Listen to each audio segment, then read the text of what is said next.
The LEGO pneumatic engine runs on pressurized air.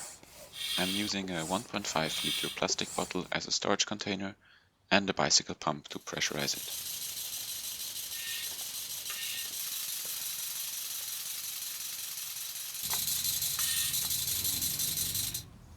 A LEGO Power Functions XL motor gets then connected to the engine that acts as an electrical generator.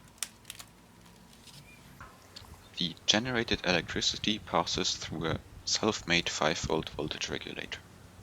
It consists of an Power Functions input port, a USB output port, 2 capacitors to give a more consistent input and output, and a fixed 5-volt voltage regulator.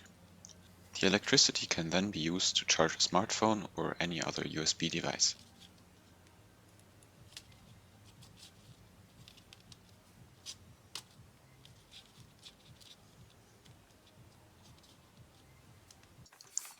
The voltage regulator takes the input voltage from the motor, which is around 7 to 8 volts, and regulates it down to a consistent 5-volt output. On full throttle, it can charge the phone with 300 milliamps. That's not fast charging, but it definitely works.